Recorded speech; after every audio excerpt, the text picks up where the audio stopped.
జాతీయ ఆత్మ గౌరవాన్ని కాపాడాలి. ఆనాడు ఢిల్లీ వీధుల్లో తెలుగోడంటే విలువ, గౌరవం, మర్యాద లేని రోజుల్లో తెలుగు జాతి మర్యాద కోసం, గౌరవం కోసం తెలుగుదేశం పార్టీని స్థాపించి బడుగు బలహీన వర్గాలకి రాజ్యాధికారం ఇచ్చి బీసీలకి రాజ్యాధికారంలో సముచిత స్థానం కల్పించి ఈరోజు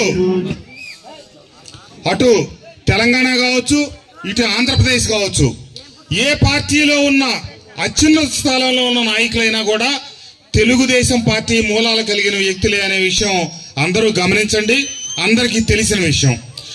ఈ మహానుభావుడు పార్టీ పెట్టగానే కిలో బియ్యం ₹2 అని చెప్పి భారతదేశం మొత్తంలో ఎవరూ లేనటువంటి ఆ రోజుకి మొట్టమొదటిగా ప్రారంభించింది ఆ 83లో ఆయన కిలో బియ్యం ₹2.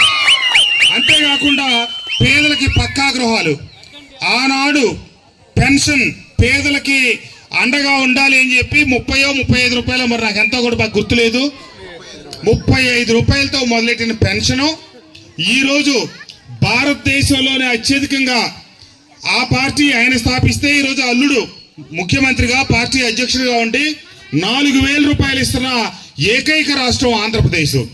దీని తర్వాత అత్యధికంగా ఇచ్చే రాష్ట్రం ₹2,000 ఇస్తుంది. దాని తర్వాత అన్ని 700, 500, 400, 300 ఇచ్చే రాష్ట్రాలు ఉన్నాయి ఇప్పుడు ఈ భారతదేశంలో. కానీ అందరికీ అందనంత ఎత్తులో ఆనాడు 35తో మొదలెడితే ఈరోజు ₹4,000 ఇచ్చి అండగా ఉన్నామని చెప్పి నిరూపించుకుంటున్న ప్రభుత్వం ఈ కూటమి ప్రభుత్వం, చంద్రబాబు నాయుడు గారి తెలుగుదేశం ప్రభుత్వం అని చెప్పి తెలియజేస్తూ, అట్లాగే గోకులం షెడ్లు 26 మందికి ఇవ్వడం జరిగింది. ఇప్పుడే నేను 4వ 5వ ప్రారంభోత్సవం ఒకటి శంకుస్థాపన చేసి వచ్చాను. ఆ రకంగా ₹46,80,000 విలువైన గోకులం షెడ్లు కూడా ఈ గ్రామానికి శాంక్షన్ చేయడం జరిగింది.